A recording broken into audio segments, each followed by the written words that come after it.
Hello people and welcome to watch yet another World Team Carcassonne Online Championships match. This is yet another double stream. First up we have Ukraine against Spain in our hands, and an hour later starts Poland and Netherlands. Now first things first, let's see if we can actually see the tournament standings. No, we cannot, unfortunately. So we're gonna have to go with the flow, I guess. Unfortunately, I do not know where Ukraine stands right now, but if I'm not entirely wrong, Spain has won 2 out of their 2 matches so far. And the lineups you can see, well, on like 3 or 2 spots on the screen, mainly above me. We have on table 1 Sergei Zakharenko versus Carlos Basabe. Table 2 Kirilo Manachov versus Luis Aparicio. Yaroslav Herasimenko on table 3, he'll be facing Oscar Agudo. Ole Kontratenko versus Valei Avalos on table 4, and finally on table 5 Yevhen Lepeka versus Texenan Denise. Welcome Tim Brack. Spain is 2 wins, 8-2 on duels indeed. Ukraine 1 win, 5-0 on duels. Yes, so they have destroyed some poor opponents. Yeah, I cannot remember the groups by heart. So yeah, like I said, we are going with the little information that I have of it.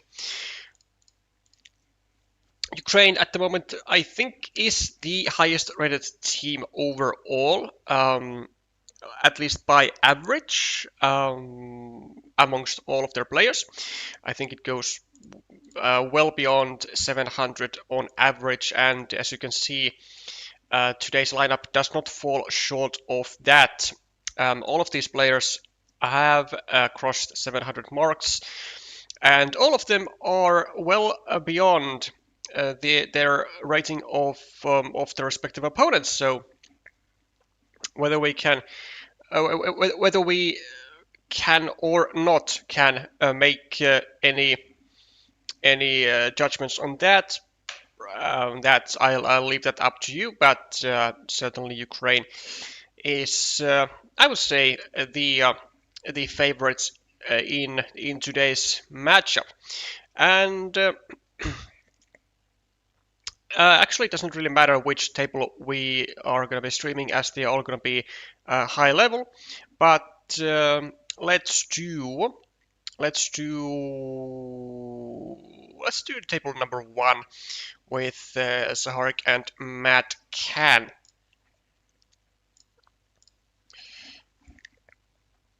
Of course, PGA tournaments, as the rules abide, 15 minutes per player, best of 3s on each table or each duel, and 3 duels to win the match. You all know the gist.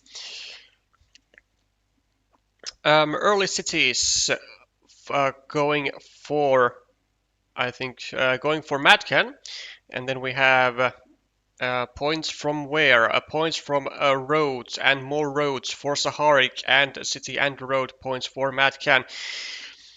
City caps for Zaharik, threatening to finish an 8-pointer, and we'll see if MadCan takes the I guess you could say bait and attack the city. And now he has 2 of his meeples under threatened very much so. And he's going to have to go over here. I mean, there's really no way around it. Going to have to go over here and make a semi-save, and pray to God that the odds are in his favor, as they sort of are, at least somewhat. And that Zaharik does not get one of the 2 remaining daggers with the right hand side curve, excuse me, to go over here. No, actually the left hand side curve to go over here and make a full block. And yeah, This is an interesting question. So does MadCan go over here? I don't think he should do that.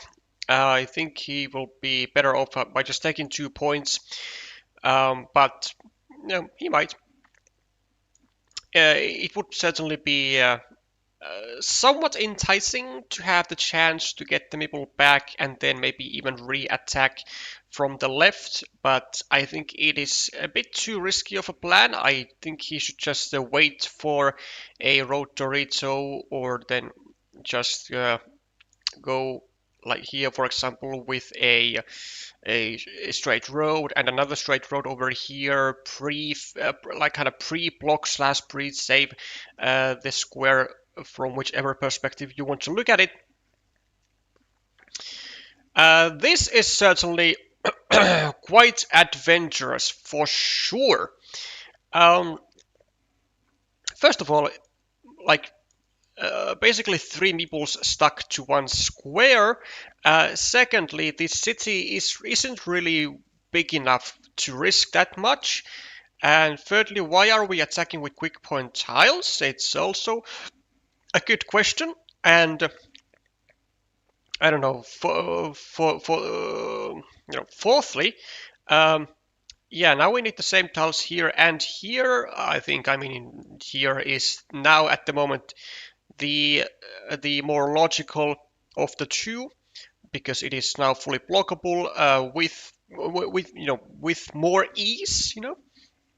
Whereas this, I mean, it is fully blockable, but there are only 2 blocking tiles, whereas here there are like a billion blocking tiles, such as this one. So yeah, I think the priorities are in order here for MadCan, and now he still has 3 extenders as well as 3 tube dividers at his disposal to either connect or separate these cities from each other. And it does force Zaharik's hand to attack now. I think there's certainly a case to be made that here, well, not here actually. I think here is really never that like there's really never a reason to go here that much because we have other more pressing issues. I think the primary target should either be, well, the primary target should be going over here or then over here trying to prevent the dividers going over here, but still forcing Zaharik's hand in joining this city eventually. But MadCan does get out of the trouble, gets himself a road Dorito, gets the connection and gets to continue the road. So all is well in the kingdom. Still then goes for even further to try and fully block the city that he has now started. Another case could have been made to be better to go over here perhaps and prepare another monastery spot. But this is, I mean, I guess given the recent events, it's just as well executable. Let's take a moment to see that to realize the fact that there are no more cows remaining in the deck at all. There is still the quad city, and there is still 1 horse, so a triple city and a quad city, and then a bunch of Doritos, namely field Doritos, well, 4 field Doritos and 3 road Doritos, from which Zaharik fishes one out. It will fly onto this square. There's no other justifiable spot for it. Even takes the road, looks all fine. Still 4 straight roads left in the deck, and in all likelihood this road will be worth 6 points and a meeple back.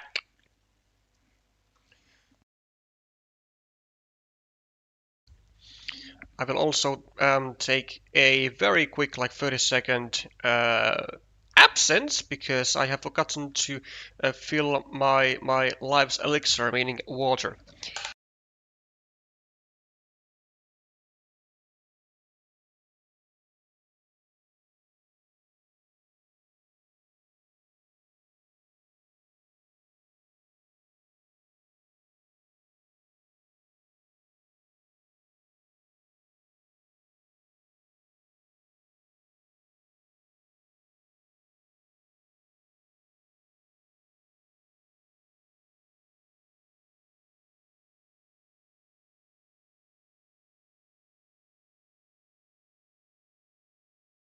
That'll do it. Okay. And the stuff that we have is an attack from MadCan onto the city, which is all fine, well. And an extender also from MadCan, getting 1 point to the monastery, and that will then no longer require a troop divider, which you wouldn't, I guess, really want to use there anyway, because it is a more of a value tile. And zaharik has done. What has he done in the meanwhile? Oh, yes, this monastery. With only 1 meeple, doesn't want to use that onto a 4-point monastery, which I can definitely understand. And now is debating on whether he should attack this city with only 1 triple city remaining in the deck and the quad city, and also at this point a lot of Doritos have gone out already also. So 1, 2, 3, 4, 5, 6, 6 Doritos have gone out, 4 remaining, and he decides that it is not worth the investment. MadCan gonna be going for an attack. No, not an attack, but a connection to the city, which is unlikely to get attacked with a second for the second time, because there is only 1 road Dorito remaining and only 1 horse as well. 2 points for zaharik as he gets yet another monastery, and now reduces the monastery amounts from 3 to 2 remaining for MadCan to finish his own monastery with another monastery and make nice juicy points that way. Also, a note to yourself, both road monasteries have gone out, so there are very strict tiles actually, which MadCan should be using over on the road, especially before anything has been found, before anything has found its way onto the monastery. So really, curves are out of the question. It's only like maybe straight roads, but mostly only crossroads with a field. Mostly only those. And that's not really that great of news. Gets the 4 points though, so that's something. And in the meanwhile, zaharik has been able to finish a monastery of his own, gets the 5th monastery of the game, and now we are down to 1. Though with only 1 meeple in his hand, I don't think zaharik is going to meeple this, because the amount of tiles he can use to get a meeple back is really quite small. City caps with the road over here, city caps with the road over here, and indeed he does not meeple the monastery. And still has all 4 of the straight roads to go over here, but does need some curves, or even a crossroad will do. But there are plenty of those still in the deck available. 6 points ahead on the scoreboard, 3 and 3, also 3, so +9 equal on the ruins, and -2, -1. Well, technically -1, I guess, at the moment, but this road will be a easy to complete feature. Also, there are well, actually not that many tiles to go here. There's 1 dagger, 1 city crossroad, and 1 road Dorito, and the road Dorito is the worst of those 3 options. And even the city crossroad is not that great, to be honest. And speaking of great options, this is also not that great option to abandon, city cap, because when you have a feature that already requires like city plus road tiles or city plus road city caps, then you don't want to be throwing like empty city caps and have them restricted in such a way that you can't really take them with the tiles that you need already elsewhere. You want to be discarding them to places which you can score them with different tiles to what you already need. That's called that is called diversifying your tile selections, or something like that.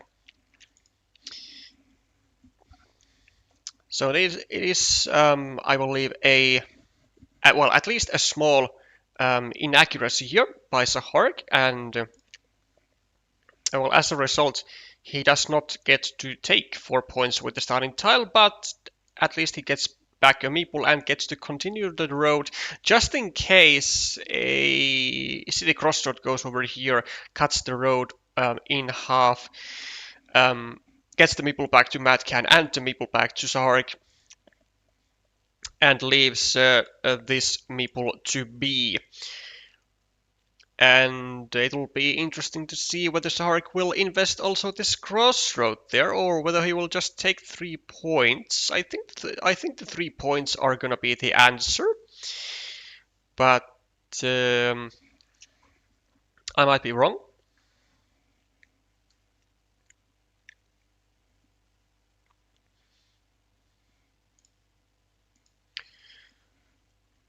Well, the fact that he's giving this such a long thought, or even this long of a thought, is kind of telling. Yeah, of course, this is also a good idea. So finally pre-completing the road.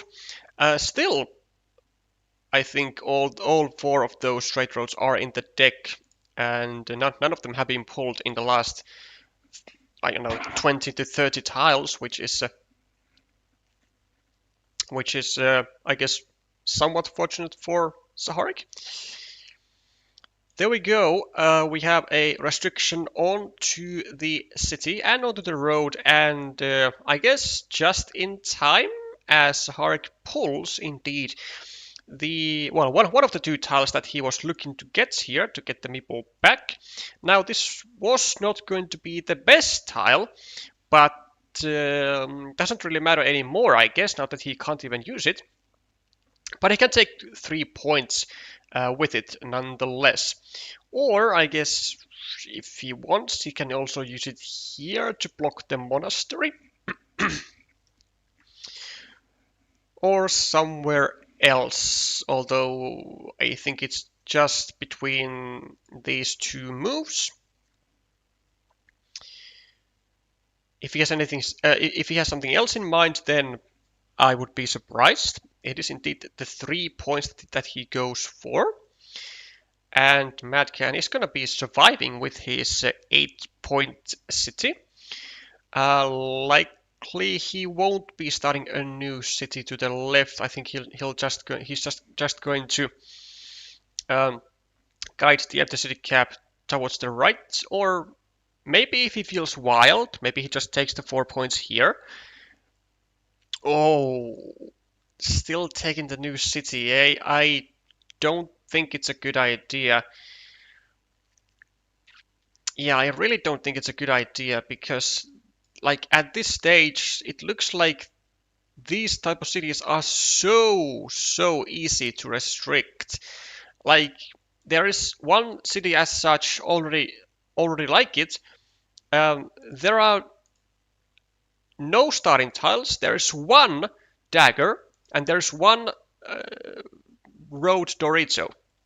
So with a simple straight road, this city is almost fully blocked, which is exactly why taking it is it's just way too risky. But at least this time around, it does force zaharik to actually attack it and spend a meeple of his own. 2 points incoming for MadCan.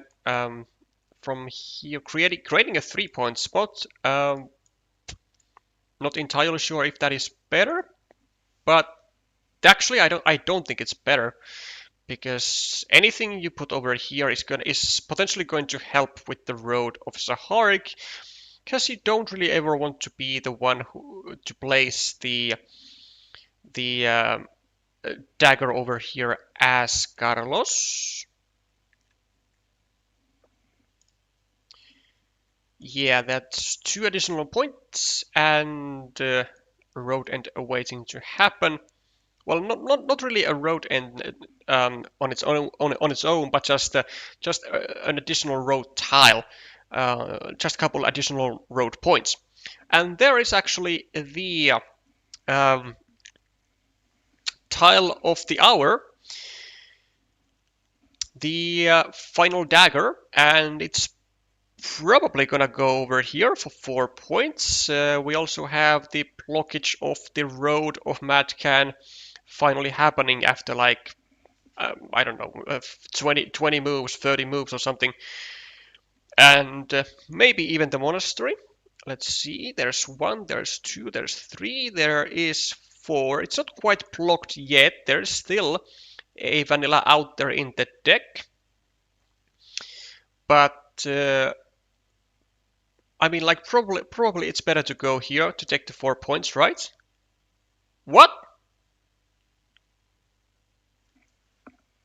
Why? Why?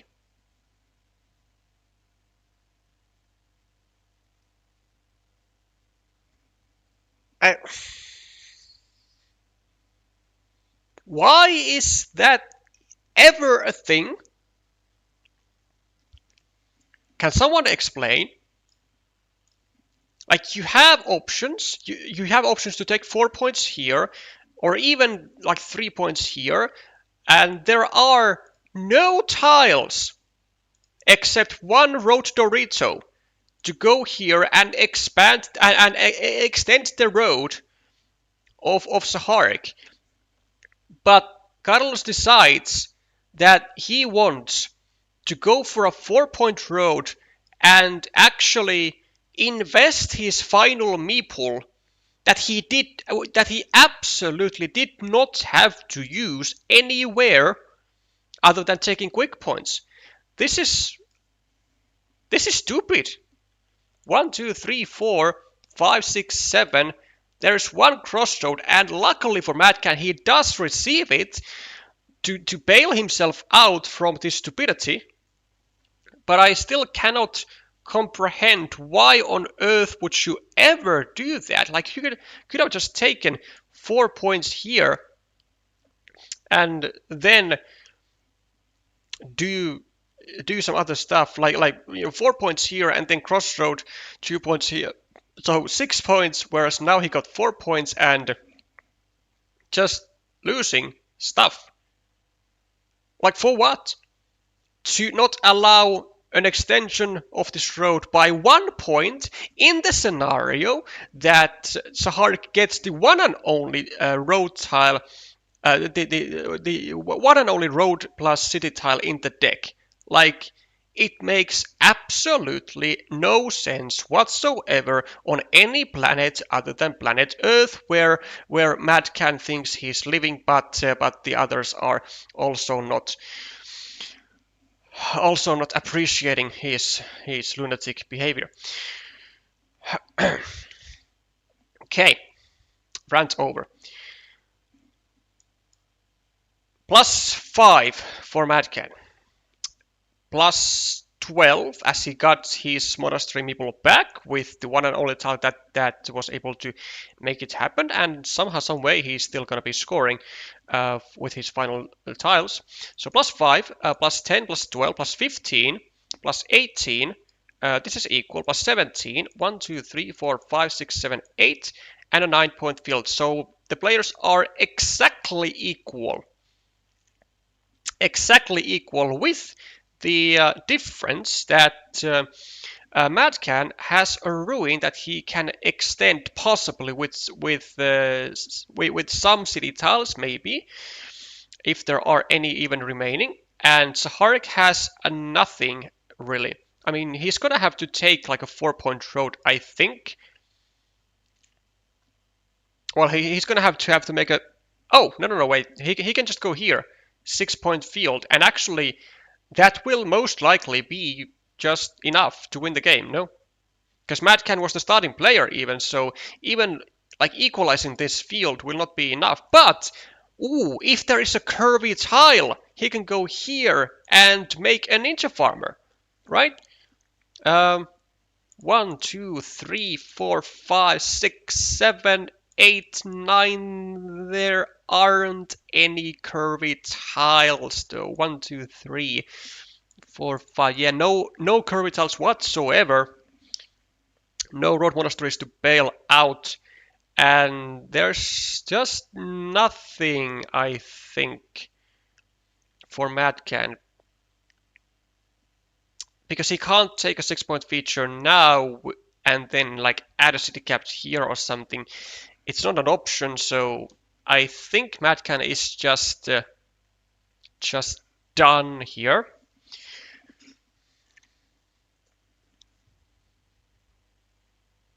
I think the best he can do is pretty much just a 4-point road, and he's just going to be losing by like 1 or 2 points. There are no cows over here. Field Doritos, maybe 1, 2, 3, 4. Oh, there's a field Dorito, right? 1, 2, 3, 4. Is it with a shield? Wait. Shield? No shield, no shield, no shield. There's a shield at Dorito. Ooh, that's worth 3 points. It's worth 3 points. And then this is worth 4. So going to +1 with. Well, I mean, okay. If there's a city cap, I don't just judge this, but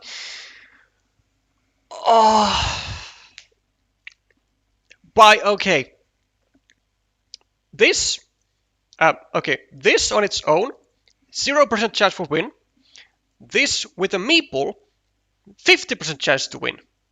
Because you go here, you take the road, then you get this shielded tile. You go here for 3 points. You get 4 + 3, so 7, and you win by +1. And you have to win by +1 or by more because you are the starting player. But this is gonna end up with a -1 loss, right? Or no? -1 loss. There it is. Oh no, MadCan. No, Carlos. You have fumbled big time. Yeah, there was a 50% chance to win. Going over here, me pulling the road on your penultimate move, and then just hoping for the Dorito for +3, and zaharik not being able to do anything with a straight road. But and also, like, let me point out, like, there is absolutely no point in like whatsoever to not go onto this road, because there is nothing that you can score on your final move that is worth more than these 4 points. There is nothing you can get that is worth more than these 4 points. So if you don't have anything better, you should be going there with your penultimate move, even though you have a move left. And in this case, any tile, as long as it is a road tile or a city tile, it will score you more points. That's very important to understand for MadCan for the future, because in this instance, and he's gonna have like for sure more games of that type where he just has to see that he needs to pre-meeple roads on his penultimate turn or cities, like whatever, depending on the final tiles, because he might need those meeple less turns. Someone in the Spanish community, please forward this rant to Carlos. Well, anyways, that's now 1-0 to Zaharik. Let's see what kind of sorcerous stuff is going to happen in the second game. Monastery, 8-point city, and a 4-point road seems quite equalish so far. Zaharik has to make a decision whether to go here or here, and decides to, oh, actually, yes, and there was this 6-point road as well, of course, 6-point monastery spot as well, of course. Chooses to control the feature of his opponent with slightly more risk, I guess, because of this type of stuff. So finishing off a city and possible full block. Ain't gonna happen though. And MadCan, I mean, has a couple of options. He can go here actually, because we are running very low on starting tiles. There is only one remaining in the deck anymore.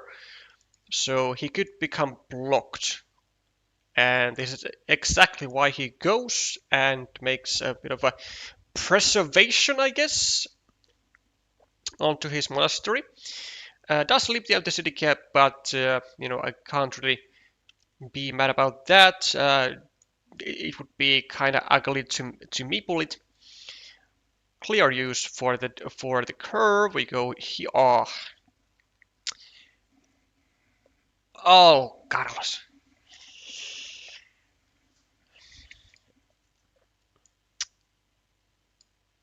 How about there?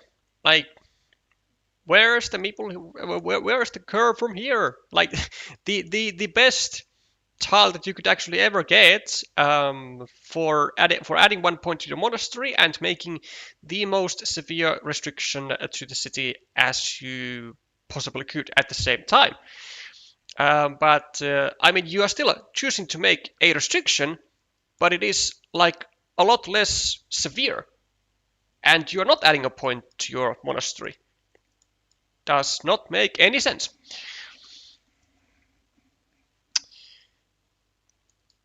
Gets a 3-point road, also another point to the monastery, 4-pointer for MadCan, and preparing the monastery for its completion. Or maybe if he feels feisty, then I guess he could also go for like something like an extender or maybe a triple city and just block the city as a whole.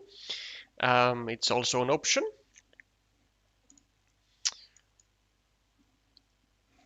Breaking of the city coming from Zaharik as well, and yeah, this is looks to be the best the best move that MadCan can do. Going to restrict the monastery, not allowing a stacking with the one remaining regular monastery, and also actually immediately making the making this city like more enticing and more dangerous.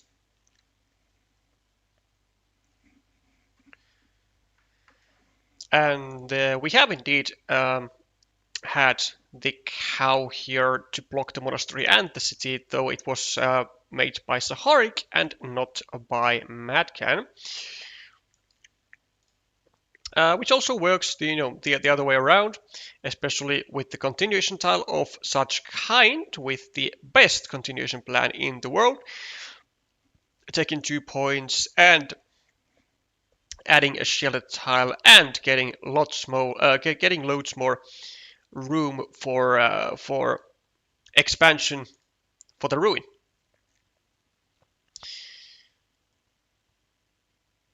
Dorito for Zaharik. Maybe just 1 point over onto the ruin. Yeah, sure. I mean, it does matter a little where you go to. I think here would have been better, because then you are like you're like kind of taking one small like vulnerable side of their city, which can still be expanded and turning it towards a more towards a safer direction. Lucrative road for MadCan with a couple of curbs, which he also did manage to like what pre-build this opportunity for himself with a straight road. And there we go. We have a severe restriction of the monastery down to the one final starting tile. I don't think zaharik minds too much about this monastery, but what he does mind is the 18-point deficit on the scoreboard, though. Which, I mean, he has some features to compensate for that. There's the 7-point ruin, which basically ties this monastery. So minus 19, 16, 8, 11, 15, and then this 9, 10, 4. Actually, minus 1 only at the moment for zaharik. But he has, but because he has the features that he can build up without the investment, without an investment of a meeple, so has a ruin, has a road, has a field, then the fact that the fact that he only has one meeple in hand at the moment is not such a huge deal.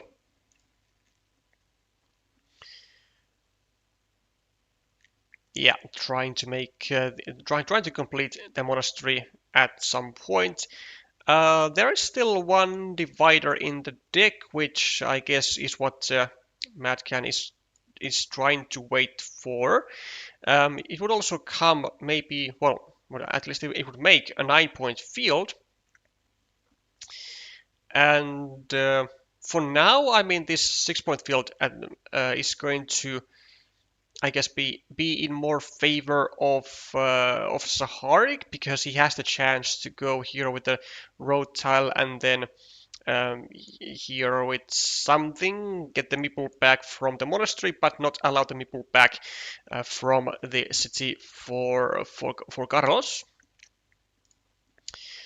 Final monastery, no, actually not the final monastery, but the second, but yeah, but the penultimate monastery of the game strikes the hand of MadCan for 7 points, and zaharik, now having made the 15-point field with a very juicy divider tile, to which he did not drop a second farmer to.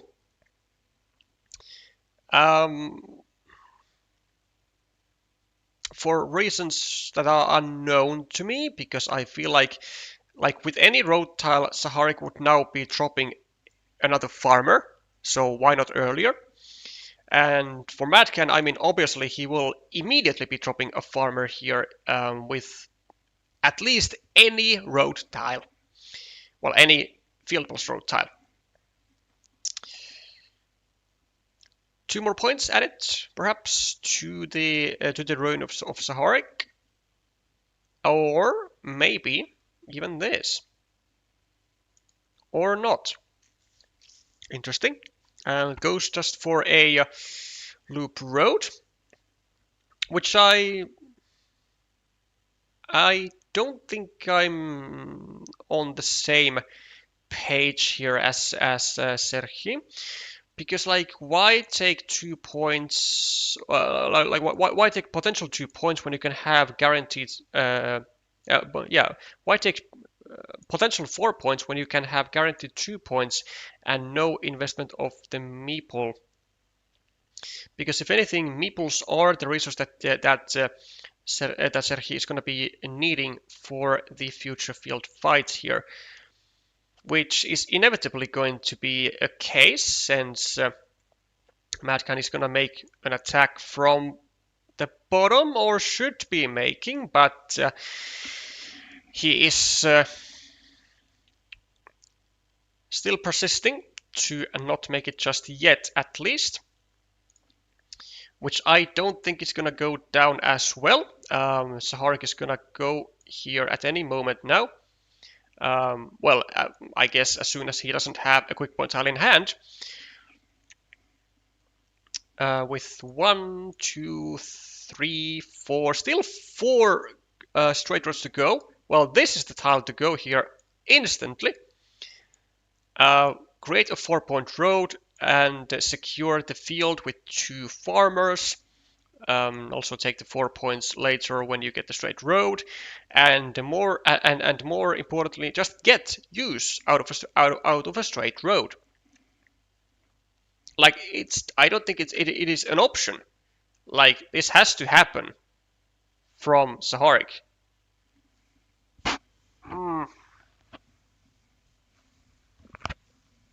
Why? Why? Just why? Like there is a super easy attacking point to the 15-point field that comes with additional benefits. Like why allow?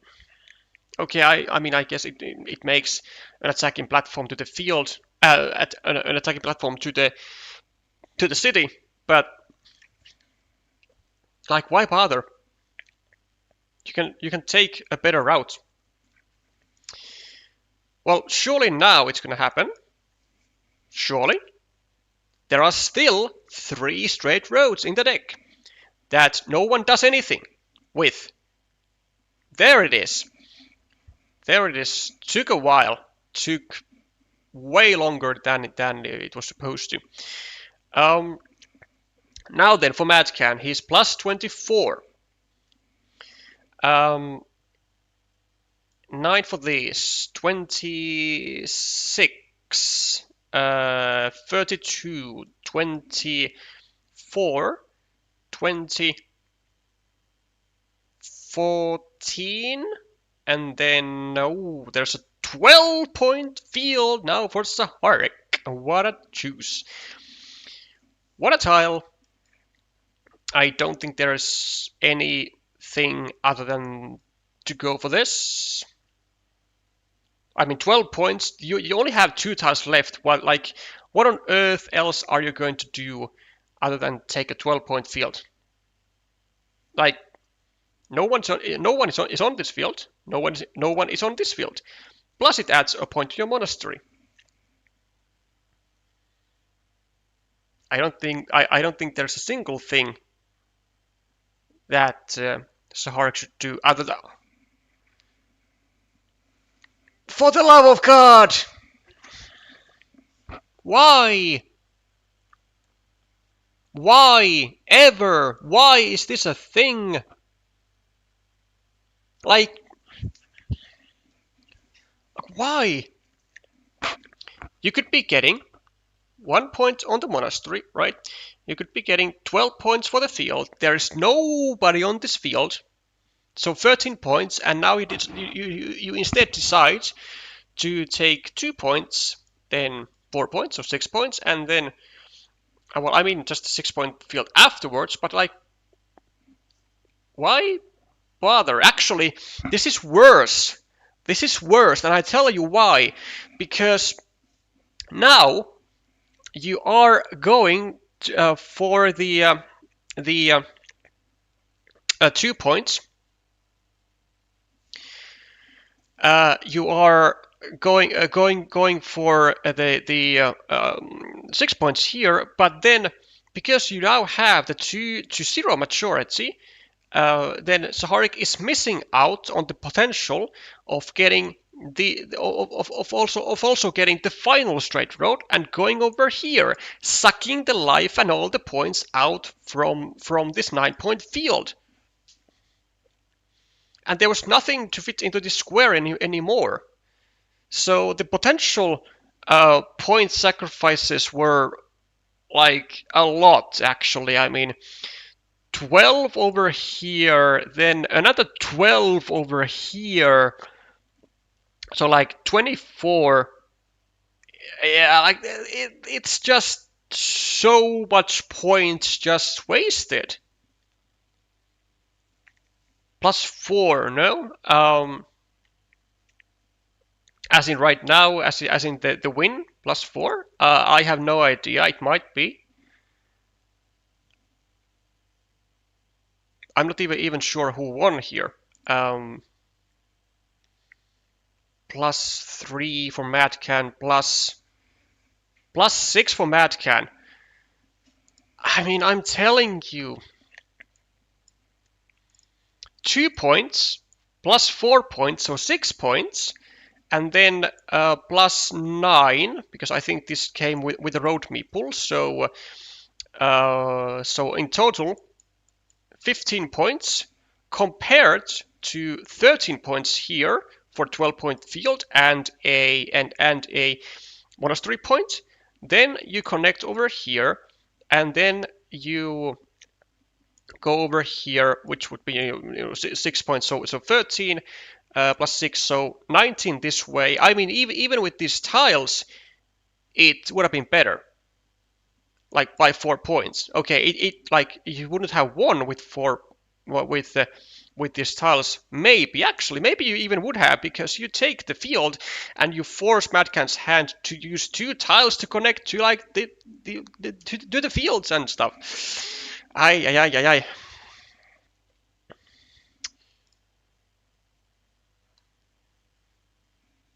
He took 9, could have taken 13.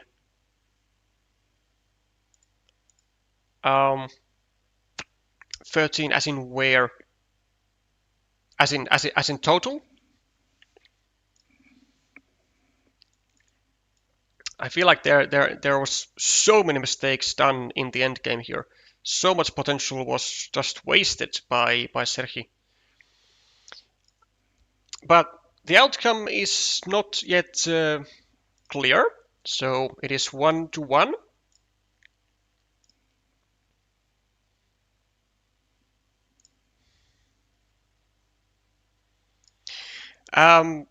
Well, the outcome of the match is clear though, and it is strongly in Ukraine's favor, as they have won on table 2 with a 2-0 result,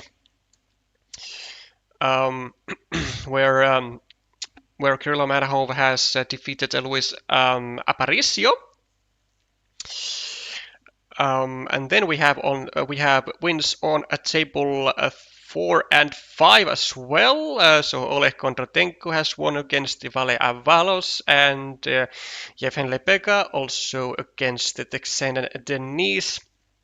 And we basically have just the Spaniards scraping for leftovers here on tables 1 and 3, trying to get some tiebreakers, which would certainly be upping their chances of getting to the playoffs, or even securing the first spot of the group later on with their existing 2 wins already.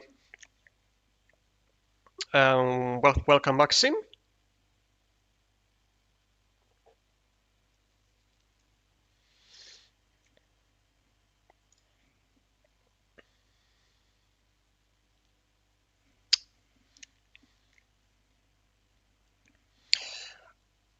I don't give 6, only 5. Not sure what exactly you are mentioning about.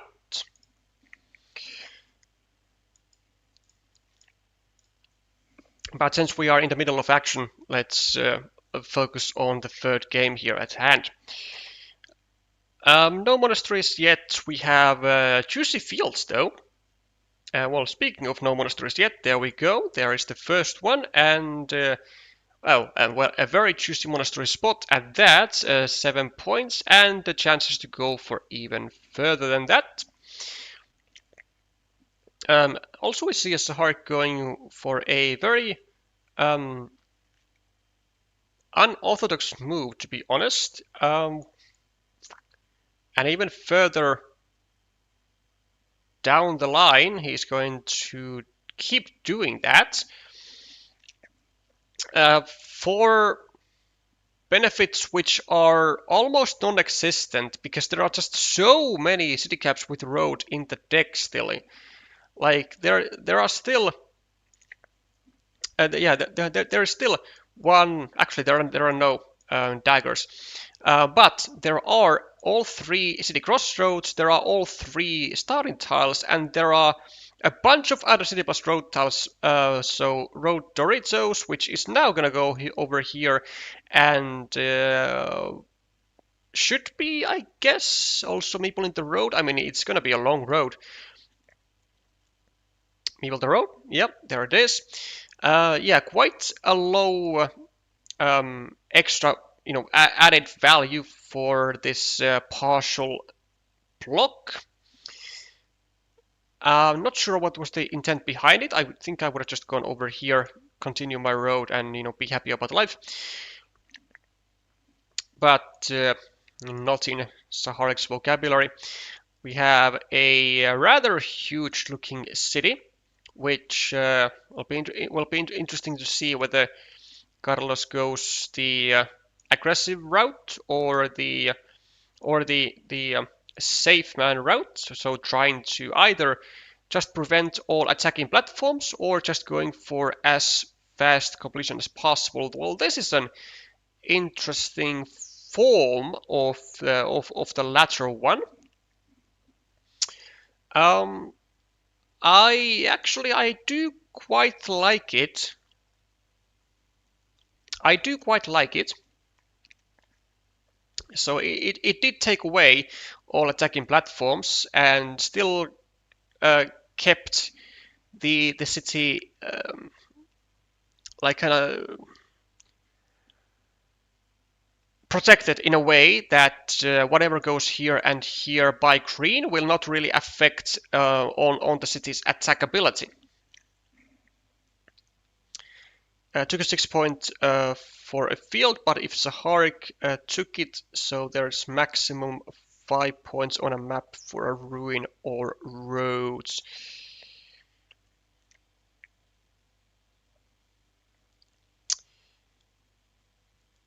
Maximum of 5 points on a map for ruin or roads.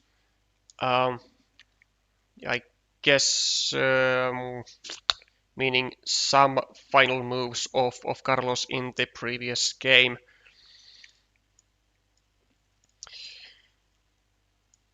Is it finally claimed? No, still not claiming the field.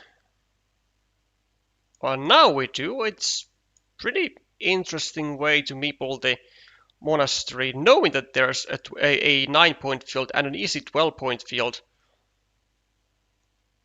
Huh. Interesting. Well, I mean, at least the field is very easily attackable, so there is that. And MadCan is going to have to make a decision whether he goes here and even meeples the monastery, maybe.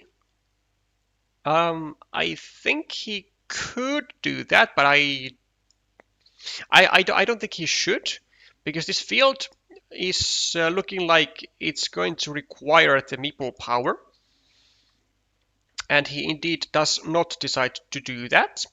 But now there is the 50-50 for the monastery. Of course, Zaharik is very unlikely to go here because he can get to the field with just a regular curve as well, which there are still several in the deck, 4 to be exact.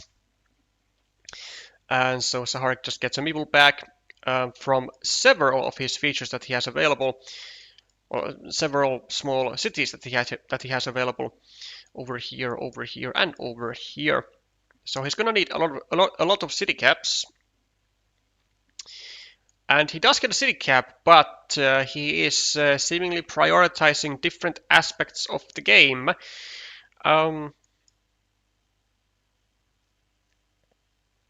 To a good extent, or no, I don't think this was necessary. I mean, the city still needed 3 tiles to be finished, and whatever tile goes into this square, it will automatically create a attacking platform over here that can be used later.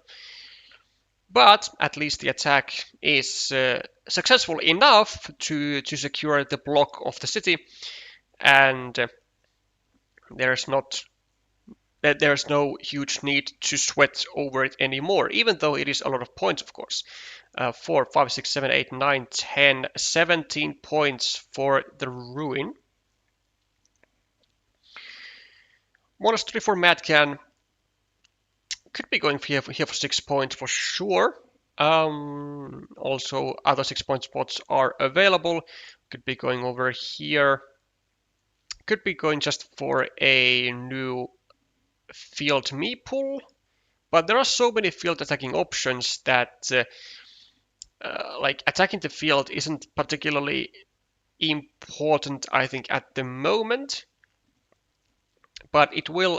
But preferably, you would do it with tiles that are not quick point tiles. And in this case, I think the monasteries would qualify as such. Meaning as such a tile that is good to attack the field with.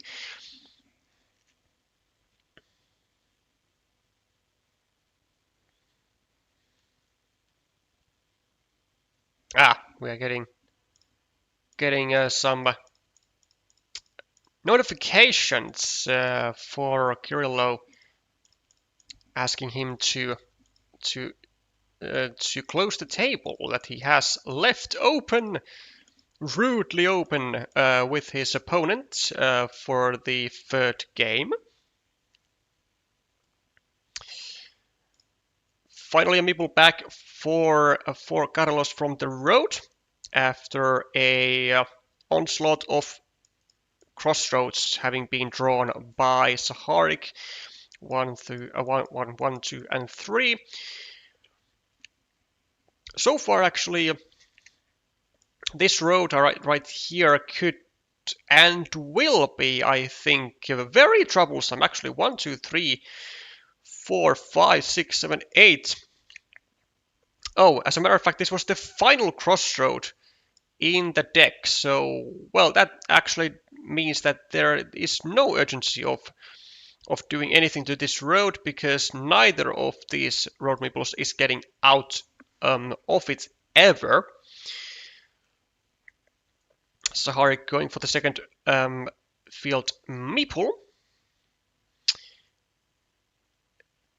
Attachable with either the road monastery or with the curve. And I guess if there is an emergency, then zaharik could also then go over here with a curve and place another farmer and just double down on the road monastery, possibly even and thus possibly getting 2 farmers in with 1 tile, which would be quite powerful.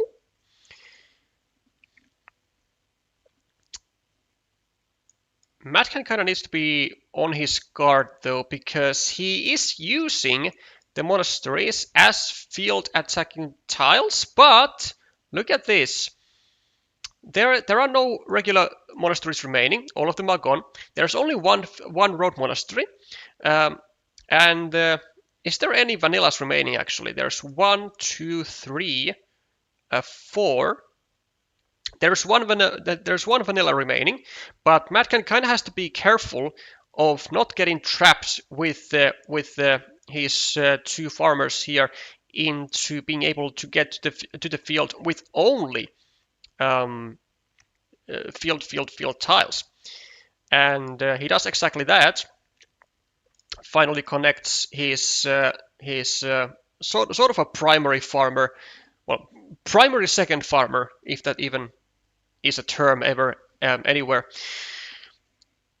Gets into the field, and for now is very much enjoying the fruits of his labor. Oh, no vanilla. 1, 2, 3, 4. Oh yeah, that's right, no vanilla. Well, then it was even more dangerous. all that was required was basically like a field Dorito or something to go here, and MadCan would have been kinda in big trouble.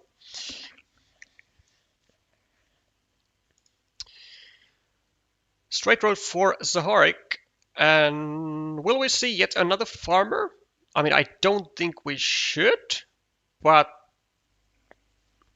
maybe, because it's always an option for MadCan to go, or for MadCan or for Zaharik to go here for like double curve or something. 1, 2, 3, 4, 5, 6, 7. There's only 2 curves remaining though. Well, maybe something like this, something like this, or that. Yeah, okay, sure, I guess that works. I mean, it's not really doing any benefits, I guess, to Carlos. I mean, it's cutting off some oxygen, I guess, from the field, so that it doesn't exponentially grow from its current 12-point stage. Zaharik's problem is that he needs the exact same tiles to unify his farmers in the first place, like over here, over here, over here, over here. Either the road monastery or the curve. And there are only 3 of those tiles remaining, and he needs at least 2 to get the field equalized. But if he does get that field equalized, those moves have only been resulted have only resulted in +6 points, and I'm not sure if that is enough in his current condition or current position. I kind of feel like it's not. I mean, +4, +5, +11, +14 actually totally decimated that, or like all of those points with just a ruin. 4, 5, 6, 7, 8, 9, 10, 16, 18, 4, 5, 11, 14. Yeah, like +4 for this, then the fields, let's say they are equalized. There's still like +10, +13 for MadCan, +10. There's a whole bunch of problems for Zaharik here. He is down basically 10 points and only has 1 meeple more, and that is provided that he gets to the field with his meeples. Otherwise, he's down like 16, and that is bad. It's real bad.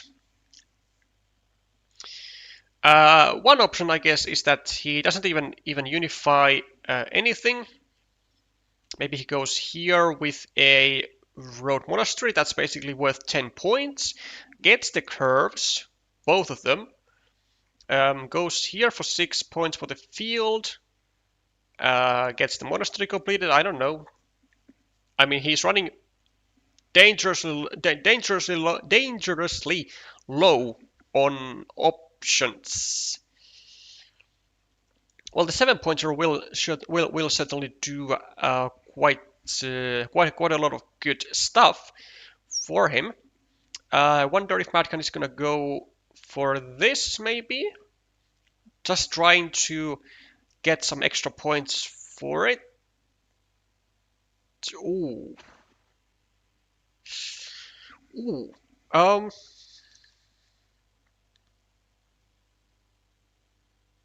Well, this just turned interesting, certainly. Yeah, now there's a whole bunch of 5-point roads. A whole bunch. MadCan should probably go here. Actually, he should go here. Oh no, never mind. No. No, that's not really good. Not really needed. He gets the third meeple to the field from here. But without meeples, what does it do? Oh, it's just turned very interesting. 11, -7, -15. minus 12, minus 15, minus 12, minus 3, plus 4, plus 5, minus 1, minus 7, and the field. Minus 7, minus 10, let's say, minus 8. I think it is still possible for MadCan to lose, but zaharik is gonna need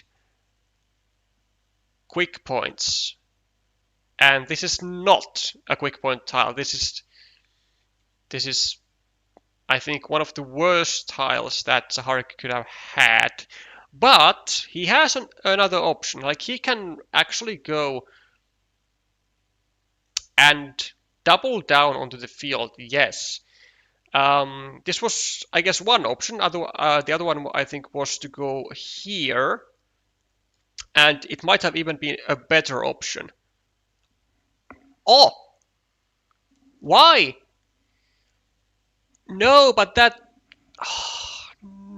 No! No, Carlos! No, you're giving points! Giving out points! Oh, no, never mind, because that was also fourth meeple for MadCan to the field. I think that's then done and dusted. Yeah, for a moment I thought it actually was 3-on-2, and zaharik just got a second meeple here, 5 points and stuff. Okay, I might have panicked for no reason.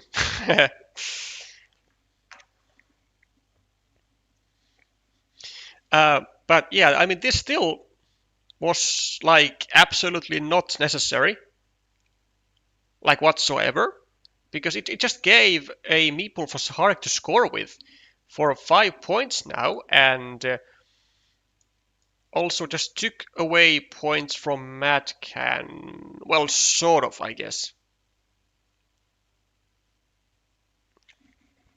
I mean, I still don't think this was a good move. But I guess if you're gonna win regardless, then you don't really need style points. Yeah, I still I feel like this was kind of poorly played by Carlos in the end game. I think he gave chances that he had a shot to not give to his opponent. And he only wins by 4 points though, but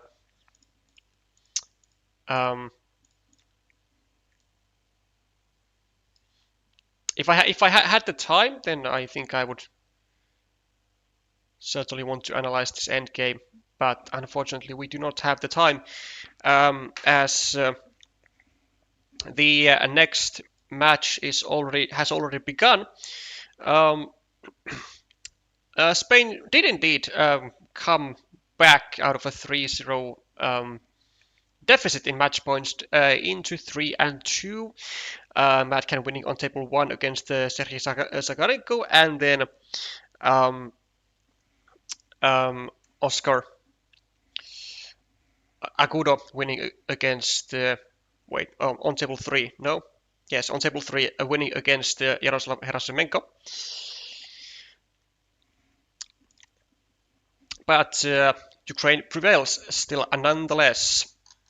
Congrats on the win for Ukraine, and actually I cannot resist. I have to see if it works. No, it doesn't work. We still cannot see the standings. No. But we will then move on to the next match, and might be the final match of the evening for me. Poland and Netherlands. We will first of all, of course, update the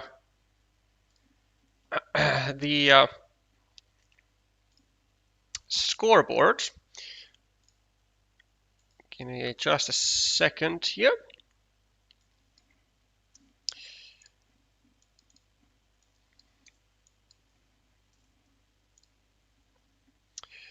There we go. We have a bunch of long names, so let's adjust that for a bit.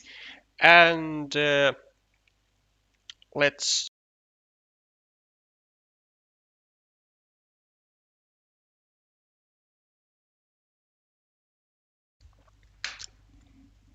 go on table number 5.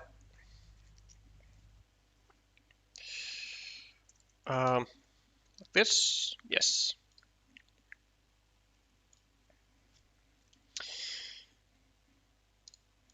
Yet another strong match for the evening.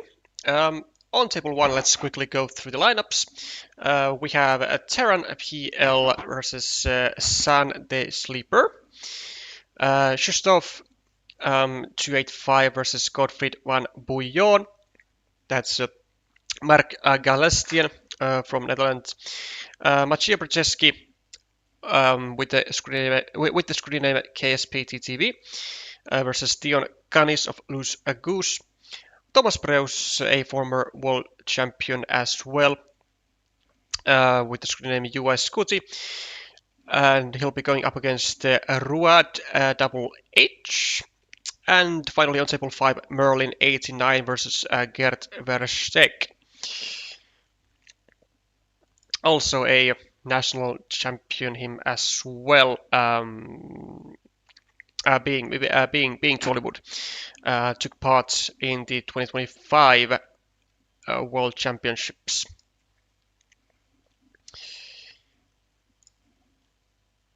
And maybe even on some other years, but I would have to get some confirmation from someone else on that. 37 to 28 to 29 on the scoreboard. Small fields in the center, and that's actually all the fields that there are.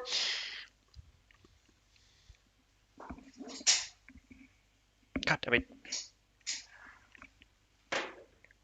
My setup is dangerous. Then we have shared cities / ruins, and actually somewhat healthy looking cities so far for Merlin. Blocked monastery here for green, and shared roads for everyone interested. National champion from 2025 and 2022 as well. Thank you, Crafty.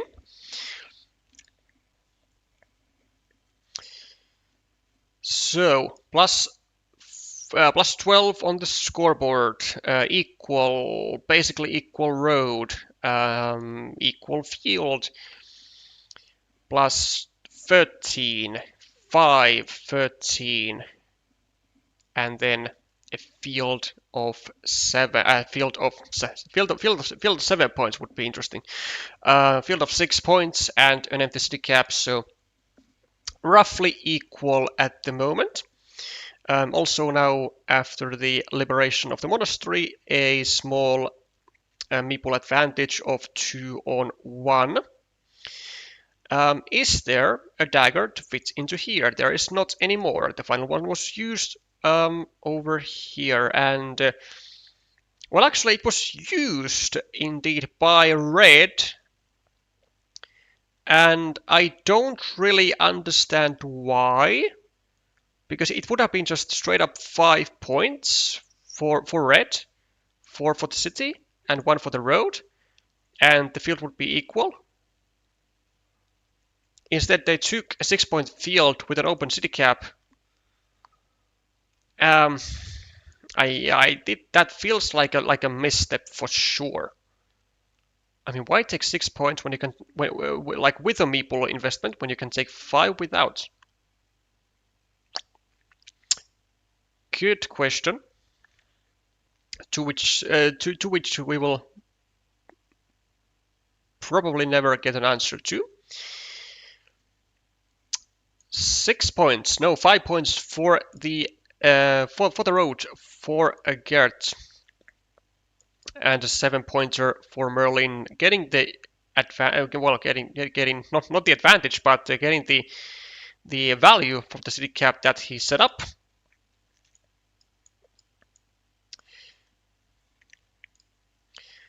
And a city cap for Gert as well, making a 9-point field. If anyone is ever going to be getting a monastery anymore, but they are not. They are all gone. However, a vanilla will do. Though with 9 tiles remaining, it feels way too early to invest your final meeple, especially because you have nothing or nowhere to get a meeple back other than from the monastery. And this field is also very much attackable. So that is, I think, way too early for the final meeple investment. Let's see, plus 12, let's say equal on the field, plus 5. And then equal here, plus 6, equal on this field, plus 14, plus 5, plus 4. Yeah, plus 4 for Gert, and he's the only player with a meeple.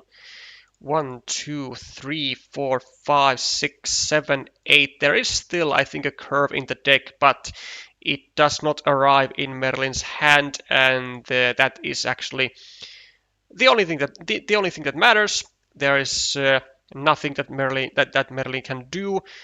Gert will just take, well, any feature worth 6 points, or even this, sure, whatever, and he's gonna ride off into the sunset. Even gets an extra point. And I was also entirely under the impression of hallucinations. There was no curve whatsoever. 1, 2, 3, 4, 5, 6, 7, 8, 9. Yes, there was no curve at all. So actually, also this the rotation of this triple city was inaccurate. So for Merlin, should have rotated it to any other direction actually, to still have a chance at getting the meeple back and try scoring somewhere something. But I don't think it would have helped. The 5-point advantage for Gert was just a bit too much to handle. 10 points in the end for Zwollywood, and it is 1-0 Netherlands.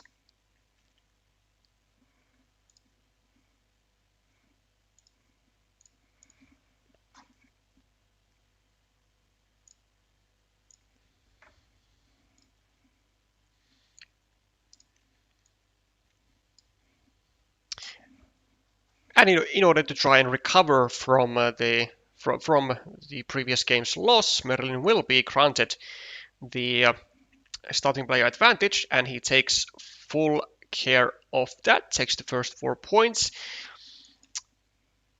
A new city for both players is started, with Merlin going for city cap rather than for a loop road. Both fully acceptable features and decisions. 3-point roads for both players, and yeah, this is pretty much as equal of a start as it can get.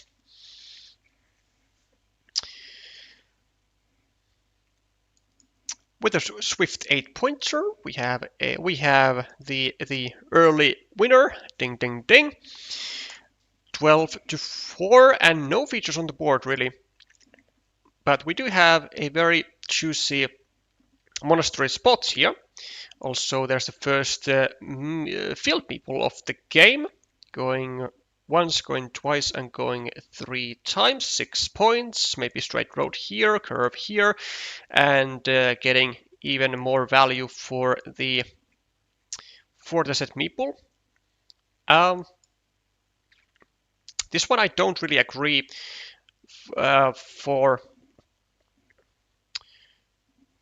Gert. I mean, he's making the completion of his road much more like much harder than it has to be. Now he needs specifically like a road end tile, or like 3 curvy tiles or something, as opposed to just a curvy tile or a crossroad. And I mean, the idea, of course, behind it is that he wants to start a city on his own field, but honestly, it does not really matter whether you start the field, whether you start the city over here or over. Well, it doesn't really harm you starting a city over here because it is in all likelihood going to be your field further down the line, and it's going to help your road tremendously more than the alternative, which was this. Oh, yeah, okay.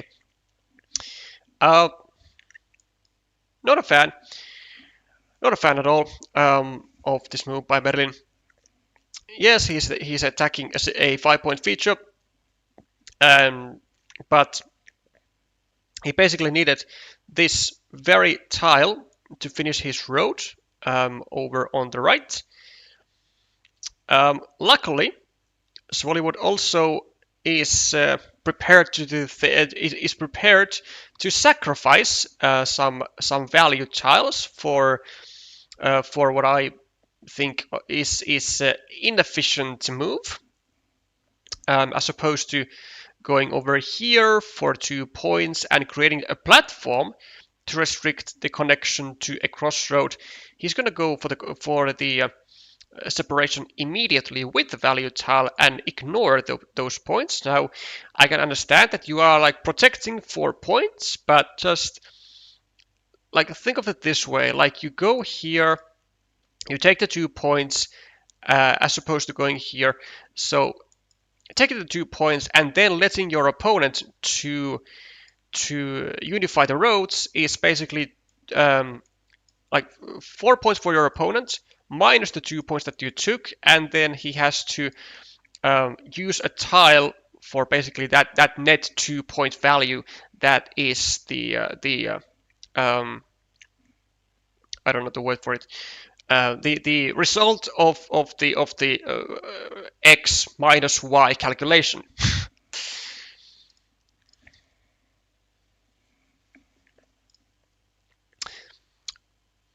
In short, it's called efficiency.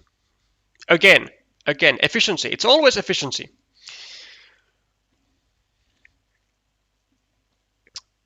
Three points for Merlin about to go down. I don't actually, well, I mean here, probably better. Yeah, taking the points from a more easy from an easier spot. So that said easier spot does not get used by your opponent. Funny enough, no great quick points that Zwollywood can take. The only ones are at the top, but they will cause harm to his monastery, though, which is interesting way. Okay, sure. Goes for the continuation of his city, though. That's okay. That's okay. It does, of course, make it more difficult to complete, but I mean, he is already severely restricted at the top. There are still 2 daggers that fit there, but he was also like under a threat like at all times of getting attacked anyway, so this doesn't really matter that much. Once again, Merlin had the chance to take a meeple back from the road, but decided to forego that opportunity for the sake of 4 points, which I can sympathize with. But the lack of good tiles over on this square is now so immensely real that he's going to have real difficult time in trying to actually do anything about this meeple. And even when you go here with anything, with any tile at all, then it's going to mess up with this monastery. So a bit of a classic example of how much nuisance and harm it can cause when you have several features close to each other. Like progressing the other feature will harm the other feature. But he does get away with the monastery, and he's gonna be left waiting for a crossroad or a road monastery over on this square, because those are pretty much the only tiles that he can really go there with. The only ones that carry real value. Maybe you can go here with the curve, but I mean it's gonna go towards a ruin, so like who cares?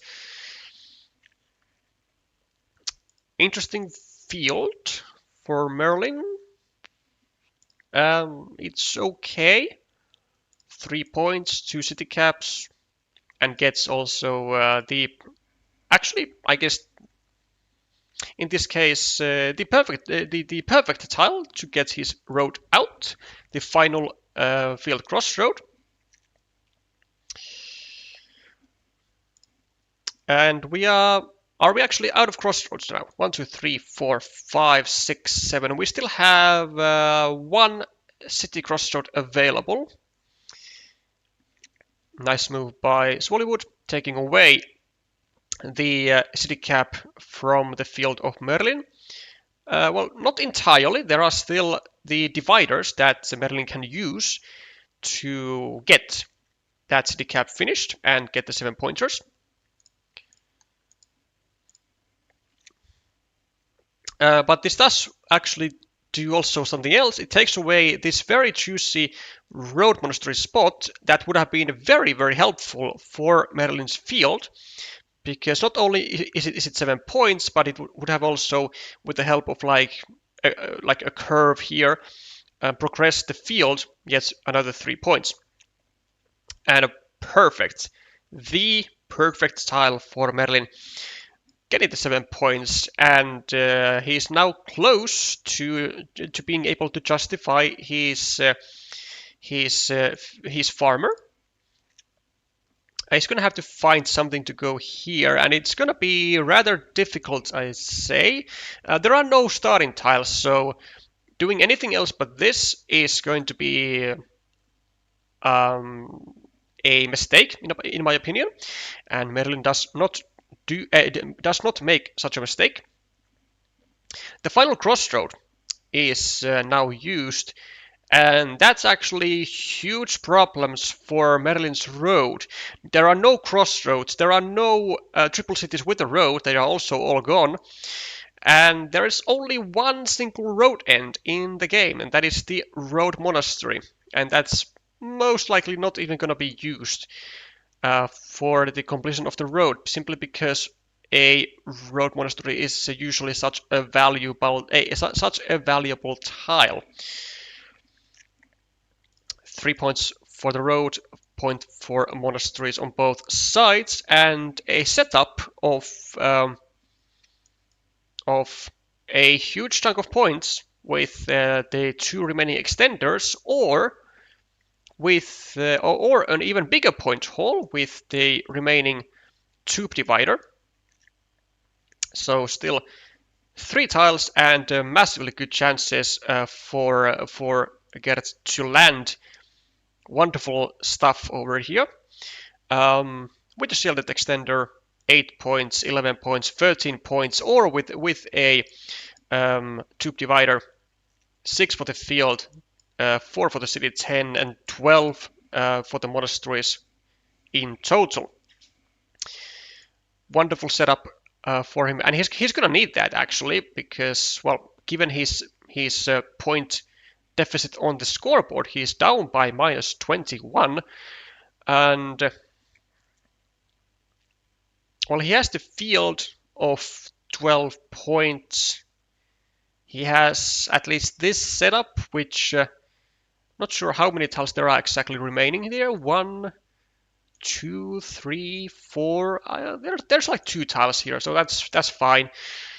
An 8-point setup and also a meeple back would be huge. Quad was better 1 square higher, I think, because now it can be attacked with splitter over here. Yeah, that is true. That is certainly true. So going over here with the quad city would not have allowed any sort of any sort of an attack to the ruin. Now it can be attacked with the divider and then with a road Dorito, which there are still actually 3 remaining, so quite a plentiful amount. Daggers for Merlin, and an extender for Gert. Good tiles overall, but slightly better considering the situation for Merlin indeed. Tube divider to continue on the set path, and why not go over here, drop another farmer? Yeah, that's not really that great. I mean, of course, it does threaten a lot of good things, but like with 3 meeples in hand, you don't. It does not seem like Merlin needs to go for single cities. I think he can very easily just go over here, place another farmer, and then I mean he would now have gotten yet another city to his field, or he can go here now. But given that there is that one divider, is it risky? I mean, of course it is. Of course, there is a small risk, but never mind. It is successful. However, what about a divider now over here for Garrett? Doesn't happen. And I think there is actually. I think there's still a possibility for a divider and a Dorito. Or was this the final one? I don't think it was the final one. There's 1, 2, 3, 4, 5, 6, 7, 8. There are still two Doritos remaining in the deck. So this is actually a huge deal here. The divider is a massive tile at the moment, which could actually together with a Dorito be even enough for Gert to turn this entire game around, like as desperate as it seems right now, with a plus 26 point lead for Merlin. And so with that in mind, we probably just go maybe over here, just take away the city from the field of our opponent. Or maybe we just do this. Yeah, this is fine. Oh, no, the road, not the road. When you have the setup still available for yourself. No, this is. Please say it's a divider. It's okay. It's not a divider in Gert's hand, but it would have been. Would have been kind of funny if it was. Let's correct as much that the rotation of this tile of this road Dorito is correct though, because I didn't realize there was still a dagger in the deck.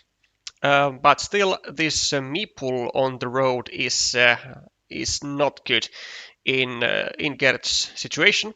He needed a huge coin flip situation over here to still be active, and without the meeple, it is not active. Yeah, Merlin keeps scoring points, and there is the divider. I'll bite, provided that it is too late for it to have any value. Well, it would have had some more value had Gert went over here, because giving a meeple back to Merlin wouldn't actually do anything for them.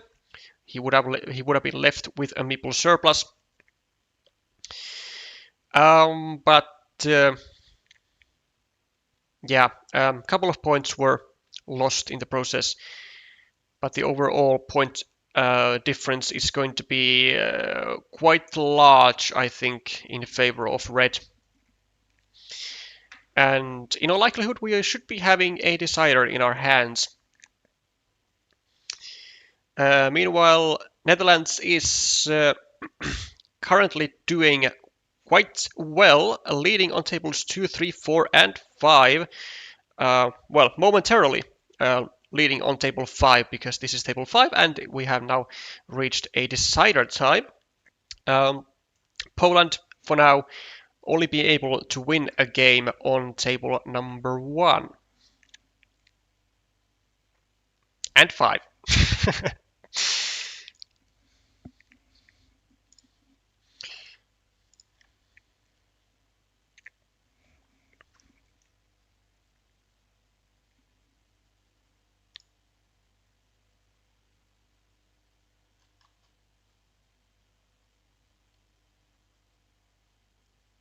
Oh, look at that! Medley just activated the Master Assassin. Looks like it is actually quite a new account, so could be, I don't know, could be anyone that we already know, but with just a new account. Wonderful. Looks like they're gonna be taking a little break. I don't really want to switch the table because I do want to feature full games. So let's do very quick tour around my turn-based games here. 4-point road or the only available. Let's go here. Let's do that. Shit. That's not good. That is not good. Save. City cap. Damn. I really want to make a 2-city principle, but nah. I'm gonna do it anyway. 2-city principle for the win. Don't matter. Let's go. Take the cities. Next one. Here, yeah, yes. Let's go later take the field and be good boys. Damn, we are gonna get in trouble there. Direct up, direct down, direct up. I think we just want to. Damn. Let's go this way. I think. Let him build my road. Fine. And then points, big time points, and then oh, okay, do that. No, don't care. Let's do that. Fine. Ooh, yes, monastery. Let's go. Return. So, Merlin, are you in a game? Yes, you are. Thank you. Greetings from what is that? Venezuela, Ecuador. Damn. That's. I should know that, but one of my first fuel, I guess, duel against UK. Ah, well, in that case, Ecuador. Yes. Congrats on the win. Jotanan. Yeah, I did not feature Ecuador UK because of having a lot of matches today anyway, and to be honest, with all of today's matches, I didn't think Ecuador UK would be particularly interesting. But it's good to hear that we do have not entirely expected results. So not 5-0. Yeah, I might want to actually take a look at that after the streams myself. Okay, we have monasteries for both players. 14-7 lead for green, and yeah, pretty much everything going in green's way for now. Also, being the starting player is going to help.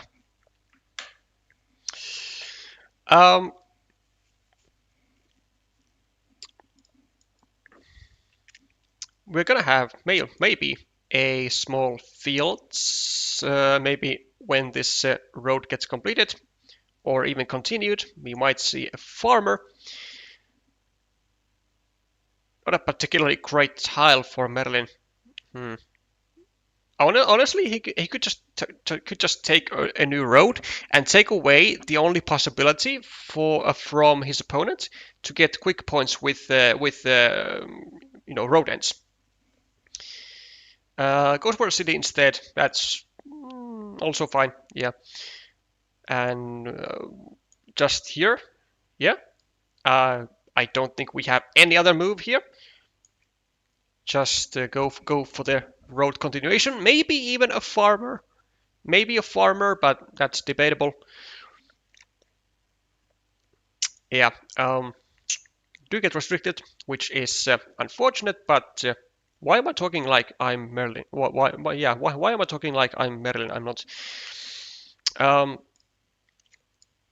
Loop road for a Gert, which is going to hinder the plans, I guess, of this road of red. And yeah, there we go.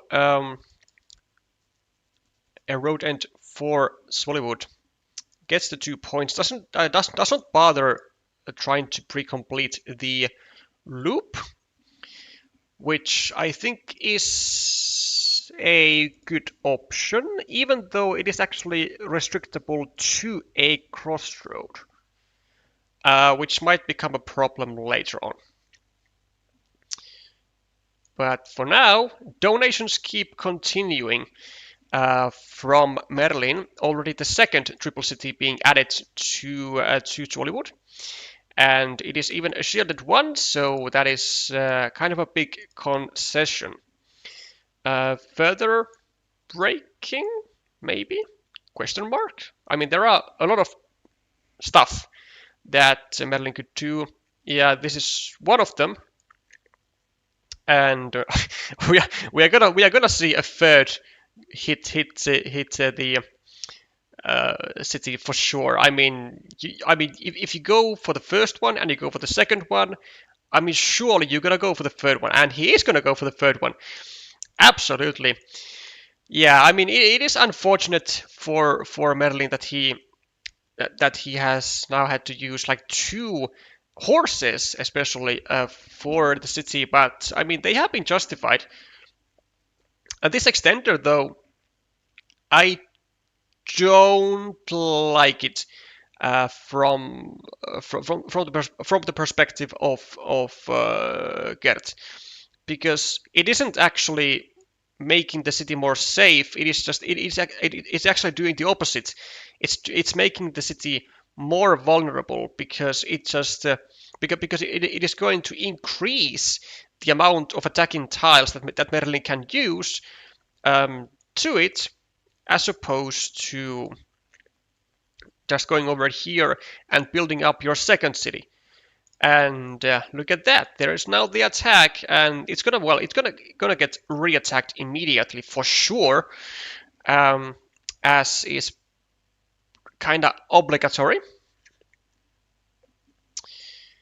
but it's whatever. How about, I don't know, if you feel like it, maybe this. Yet again, oh my god, there it is. Yet again, the triple city to your opponent's feature. I mean, funny enough, like all of those triple cities, they have very clear purposes. They can be justified, but I can't get over the fact that it does look kind of funny though. Just basically building your opponent's features half the game. But for now, it is kind of working. It has gotten rid of some threats, and there's now only 1 dagger left to fit into this square. Merlin has also now claimed the 6-point field, made it a 9-pointer. In that process, though, his own monastery has become vulnerable, which he cannot really defend from. but neither can Zwollywood fully block it. 1, 2, 3, 4, 5. Still, there are still 4 regular curves in the deck. And well, finally, I guess Madeline is going to get a horse which he can score points with from here. I hope that he is not afraid of the divider, but like it's not. Oh, not a meeple on it. Also, no, the priorities. The priorities are so far in the Milky Way, somewhere beyond on sites. I mean, this is just a travesty to use a road end as a city cap when there are like a billion city caps still available in the deck, and your opponent just made a 4-point road up for grabs. No, no, no, no, no, no. Oh, matches have disappeared. Yes, that seems to be the case. Let me see what on earth is up with that.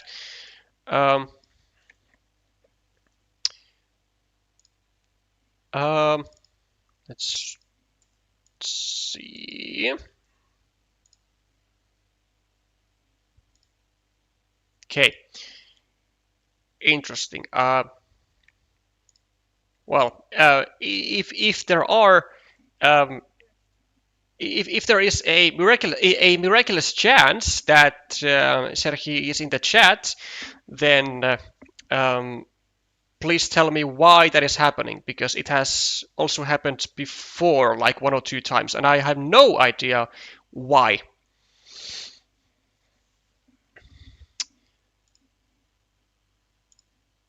Oh, yeah, yeah, that feels okay. Yeah, sure. I guess just trying to like ensure that this ruin slash city does not get attacked. And also, there is like a small possibility that that Gert still draws the dagger here and the divider here and actually completes this monstrosity. It's a very small chance, a very low chance, but a chance nonetheless. But I have to wonder if the dagger comes, does he use it here or here? Well, now it is kind of clear, I guess. Unless Merlin uses the divider here, but he shouldn't, and yes, he does not. Okay, well now it is kind of clear that the dagger will be used over here, and the dagger comes. Will he get attacked? I mean, I don't know, you know. Well, he's gonna get attacked. 1, 2, 3, 4, 5, 6, 7, 8. Yeah, there are still at least 2 Doritos, and there is a Dorito. Look at that. And Merlin has actually climbed up on the scoreboard, but I think he is still behind though.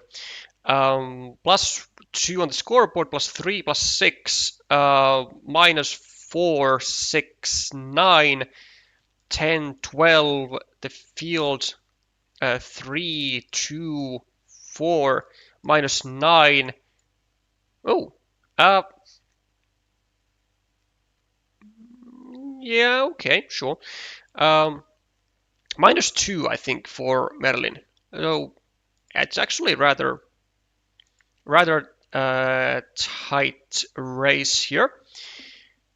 I wonder if Gert is gonna go something like, I don't know, this, like some sort of an obstruction of the city, because it could, but it needs to make sure that it actually takes away tiles from Merlin, and it does. There is at least one starting tile still in the deck. There is, I think, also a city crossroad. Yeah, that Makes sense. 1, 2, 3, 4, 5, 6. Still plenty of curves to go either here or here. Yeah, this makes a lot of sense. And it actually is, well, I mean, almost impossible. Actually just impossible to block because stuff like this won't work. I mean, even though there aren't daggers, then the field connection would still happen.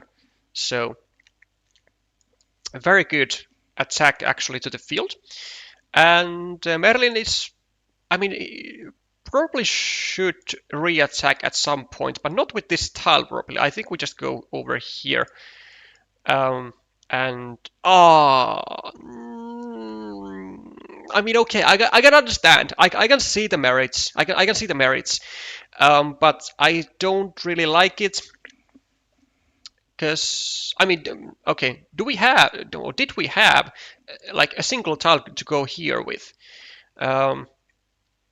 1, 2, 3, 4, 5, 6, 7, 8, 9, 10, 11. Yes, we did. Yes, we did. Oh, yes, we did.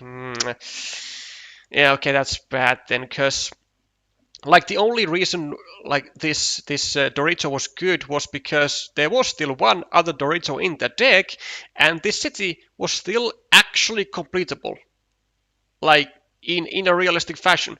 But now no longer, because this was the final Dorito in the deck. And I don't think there are even triple cities. 1, 2, 3, 4, 5, 6. Well, there is one triple city, but it's a quad city, and it doesn't really help. So, oh, okay.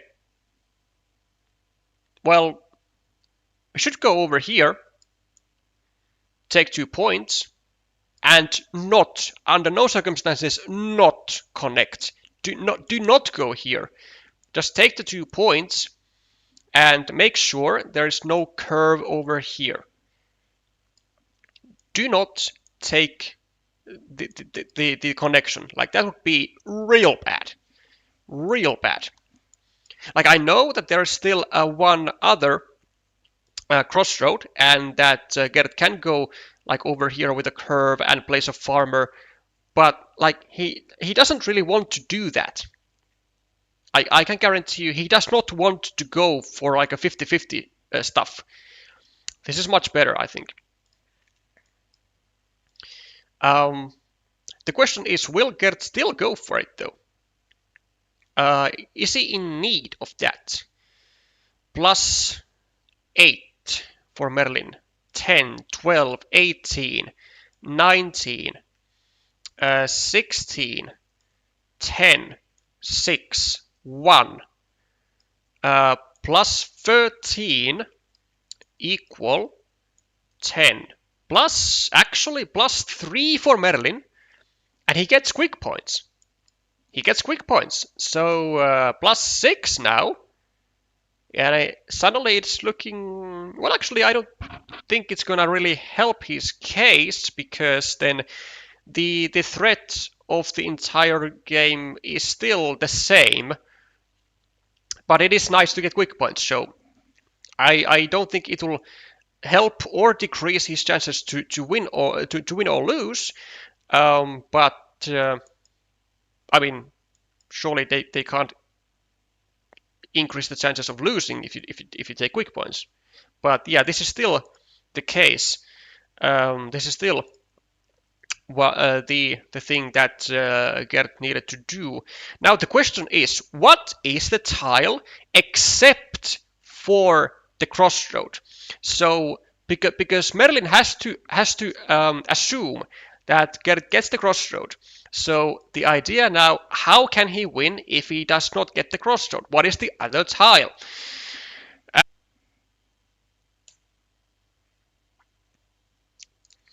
Yeah, actually, I cannot tell you that because I just noticed that there has been a discard of the CCCC because Merlin is not the starting player, but he is. Okay, well, it was a tube divider, which means that Well, Merlin, first of all, made a mistake here, I think, because I think Merlin should what he should have done, I think, is to go over here and place a farmer so that if the crossroad comes for Gert, then he can get to the field with the tube divider. But well, at least it would have been, I think, more accurate. But let's see if he would have been actually losing with that, or if it was just a force win with this anyways. That's what I want to see.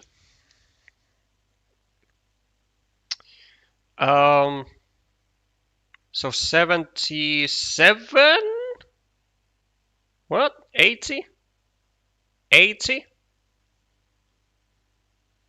86. Okay, 86. So so let's say he goes over here. That's 2 points less. That's 84. And then Zwollywood gets the crossroad. Can't go here. It's like just to 74. Yeah, it was just a force win to go here. I think it was actually even slightly better, slightly more accurate to go here, or at least just more fancy to go here and make the force connection if the crossroad is not in Merlin's hand. But this one though, if the tiles are reversed, then it is 9 more points. Oh yeah, because this was actually 3 points, not 6 points for Zwollywood. So yeah, 1, 2, 3, so 9 points, 10 points worth for this, and then tube divider here for 1 point. Actually, I think it was actually going to be a loss if Merlin didn't get the crossroad. Ay. Mistakes. We can take a look at that, I guess, later, because I do want to make sure of it. But only after the match has finished. So far, Poland is winning 2-1, and yeah, Merlin winning on table 5, Terran PL winning on table 1. And then we have Gottfried van Bouillon winning on table 2 against Jusuf. And then we have tables 3 and 4 in decider mode. So let us go for Maciej Brzeski.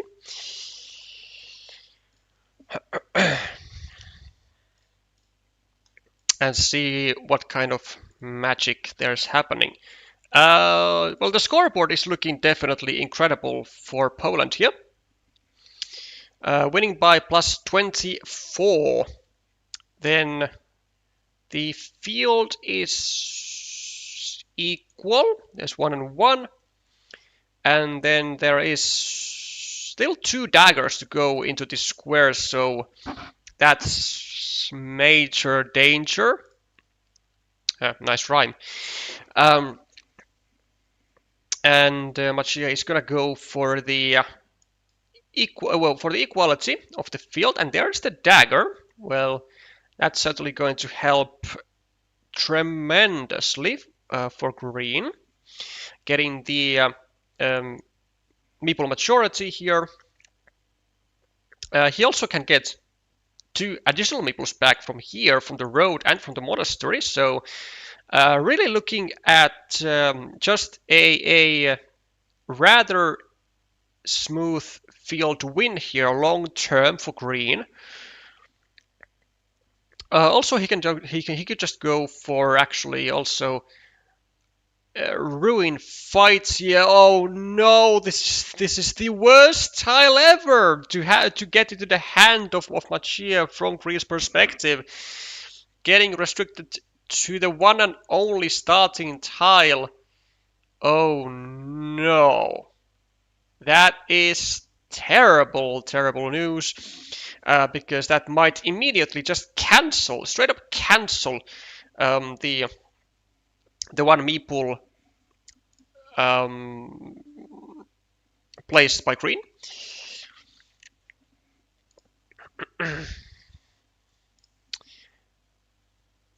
Well, we'll see if red goes for the ruin fight. Does not. Is more interested in trying to protect the field, which I can fully support. Also takes away this attacking platform from the field. No real other move to be made for Loose-Goose than here. Or actually, I mean, I guess there is. Could also go here and place a farmer, which seems to have still curves remaining. 1, 2, 3, 4, 5, 6, 7. Well, still 2 curves, but this, of course, securing, well, trying to secure and now securing the 50-50 possibility of this farmer doing amazing things is going to be a major asset for sure.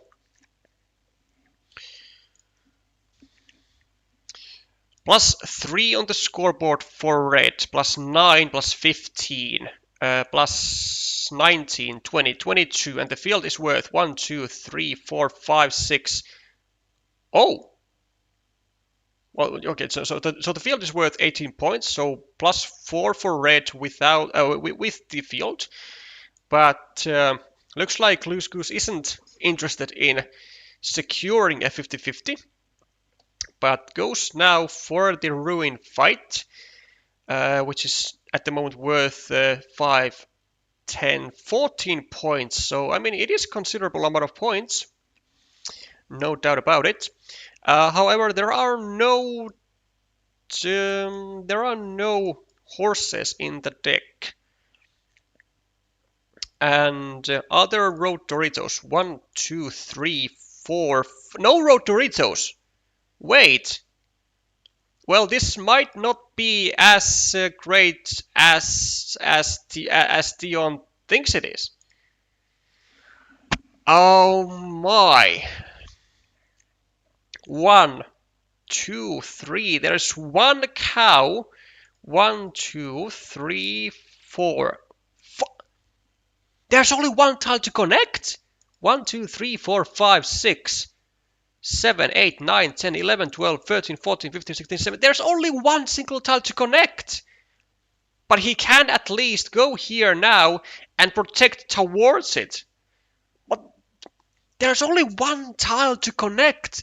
But if you're ready to bank on one single tile, why not bank on the tile here, which you desperately need? Oh my. Yeah, this might have been a major oversight by green. Yeah, well, he's gonna go for the save, which is gonna work for now at least.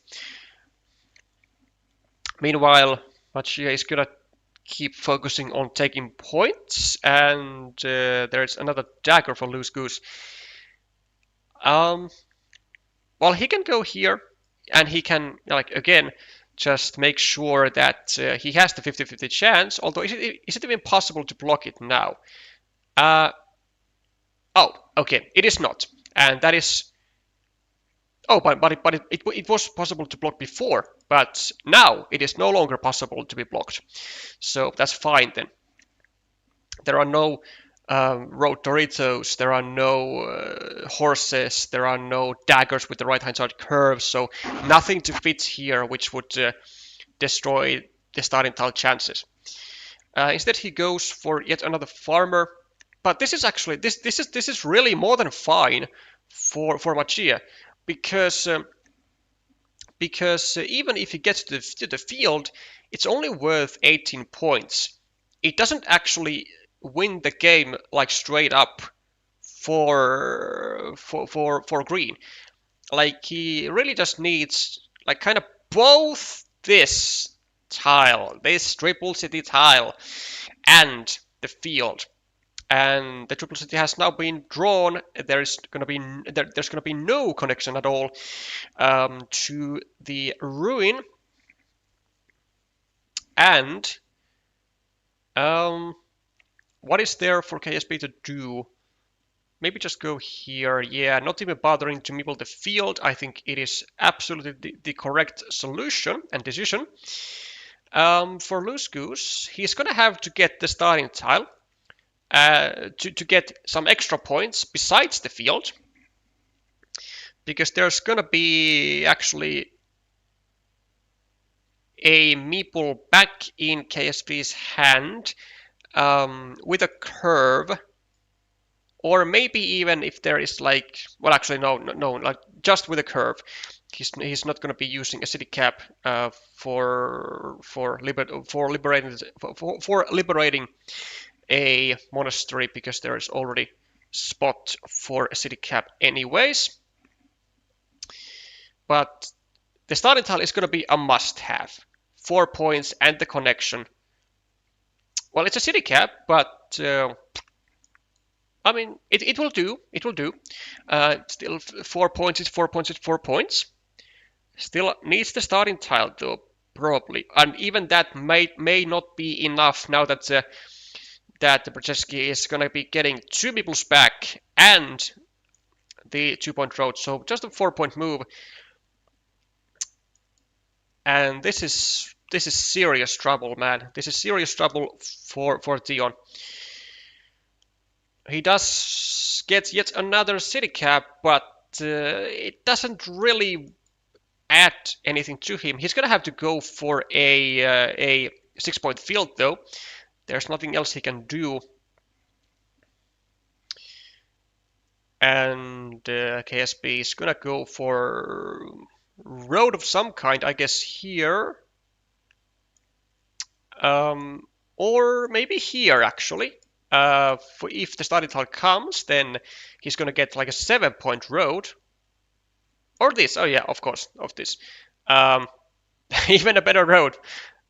8 points for the road, and yeah, this of course is a fine move.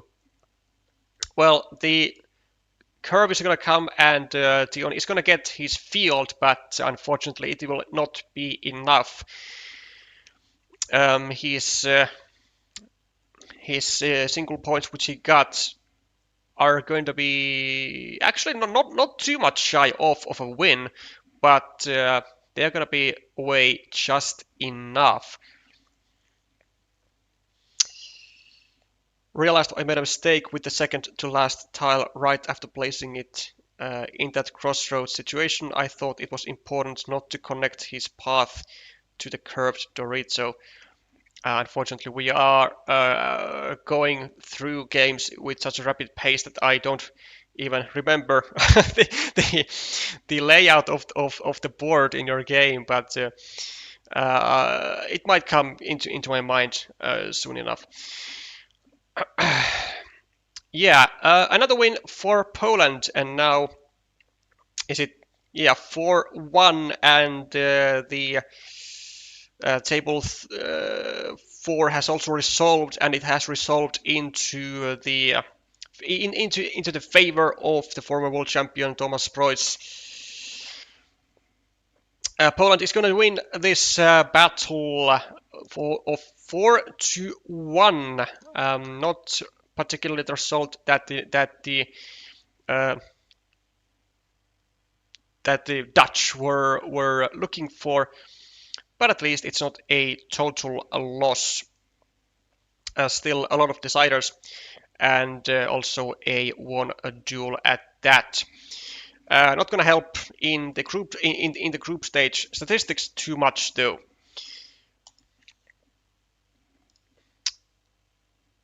And good news actually. So we still had 1 match to cover, Belgium Brazil, but for my own joy and relief, Alexei has seemingly booted his laptops back into order, and we'll be streaming that. So this will be the final stream, and yeah, this stream will end today. Today's action from this channel, but I did tell you guys that we will take a look at the final game of Merlin 89 and see if his final choice was a mistake or not. Because I I live for mistakes, especially when they are made by other people, and and sometimes I just have to. I just gotta be able to say that, aha, I saw I saw your mistakes there. So 1:30 or something maybe, and we'll see the situation. Yeah, go here, take the points. That's all good, and then we are gonna go for the attack, and let's see. So how much are we behind or ahead? Actually, ahead. Plus 12 for Merlin, plus 16, 22, 20, 15, 16, 12, 11, 8, 6, 5, and then equal here, plus 3, minus 5, minus 8, plus 4 for Merlin, and because there was the crossroad and the tube divider, so if he goes over here, he is plus 8, and the connection, wait, did I say plus 4? Right, god damn it, 16, 22, 23, 20, 16, 10, 8, 5, 3, minus 5, minus 8 equal, yeah, plus 4, and then plus 8 with this, and then if there is a crossroad, it's going to be worth 10 points, putting Zwollywood at plus 2, which means that it was indeed a grave mistake by Merlin here, which allowed him only a 50-50 shot to win, because he would be losing by 1 point if he didn't draw the crossroad. But if he goes over here, he's going to be plus 7, and the crossroad will just not matter, because it will be it's going to be still a win for Merlin for the fields with the tube divider, and if Merlin gets the crossroad, I mean he's still plus 7. Zwollywood goes here, and he's going to be plus 4. Yeah, he's going to win by plus 4 or by more. Look at that rhyme master. Yeah, major mistake here by Merlin. Should have been thinking more about how to win without the crossroad, not just with not just hoping to get the crossroad. That's the there's just want to get yet again one major difference between a 6 and a 700. Like generally, as to how to win that extra amount more, or like as in how to increase your winning chances that extra amount. And in this case, it would be creating a 100% winning chance for Merlin as opposed to only 50, which ended up happening. Okay, enough of that. Then we are now streamed 5 matches today, and I'm starting to be at, well, kind of at my limits for one day. So we'll be wrapping it up there. More streams, of course, tomorrow, and not tomorrow. Whenever there are more matches scheduled, first up looks to be on Tuesday next week, Lithuania, Germany. So probably we'll be streaming that. And other than that, we have absolutely no information of anything. Also, why is there 4-0? Oh yeah, because it didn't catch up on the mistakes. Yeah, that's where we'll be wrapping up. Thank you all for watching. Thank you all for tuning in all the way until the end. If you did enjoy this type of Carcassonne content and would like to see more of it, then there is an easy way to support the channel by subscribing, by liking the stream, or by leaving a comment down in the comment section if you are watching this afterwards. And if you want to support the channel financially, then there is a possibility to become a channel member. I'll be seeing you again next week with some more World Team Carcassonne Online Championships matches. Bye for now.